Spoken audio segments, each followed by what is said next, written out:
Ganitong klaseng luto naman sa manok ang subukan mo. Simple, masarsa at napakasarap. Kaya tara, samahan niyo ako magluto ng chicken ginagmay. Gagamit tayo dito ng 1/2 kilo ng chicken cuts. Mix ito ng chicken breast at chicken thighs na hiniwa-hiwa ko lang sa maliliit na piraso. Imamarinate natin to sa 3 kutsarang toyo, paminta powder, at atswete powder.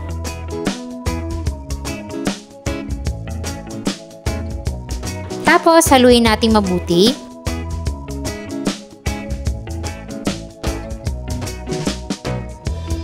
At i-marinate natin to ng 30 minutes. Then, magpapainit tayo ng konting mantika sa isang kawali at ipapan-fry natin ang carrots at patatas. Maliliit lang din yung hiwa ng ating gulay gaya ng sa manok. Kapag medyo nag-brown na yung mga gulay, hanguin lang muna natin at itabi lang muna.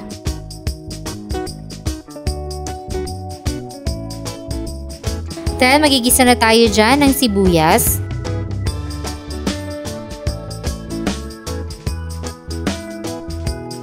Sunod ay ang bawang.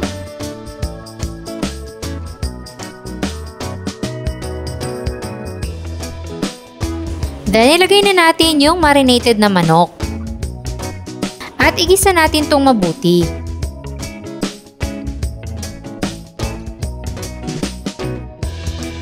Antayin natin na maluto ng bahagya yung manok.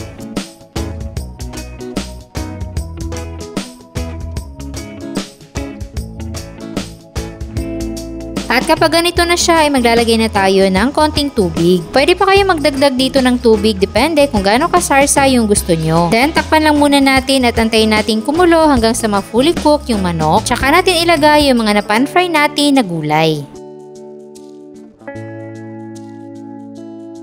Then, simmer natin to na mga 2 to 3 minutes para maluto ang carrots at patatas. At after nyan, ay pwede na tayo mag-adjust ng timpla. At since sakto lang naman yung alat niya, maglalagay lang tayo ng konting all-in-one seasoning. At this point, pwede na tayo maglagay ng cornstarch slurry, pampalapot ng sarsa. Then, haluin natin ito mabuti hanggang sa lumapot yung sabaw.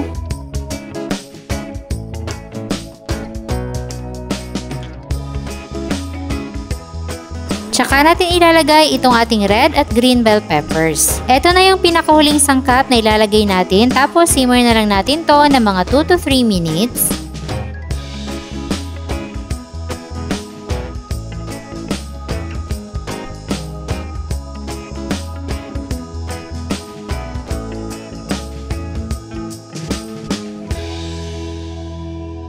At ayan, ready to serve na ang ating napakasimple, napakasarap at napakasarsang chicken ginagmay.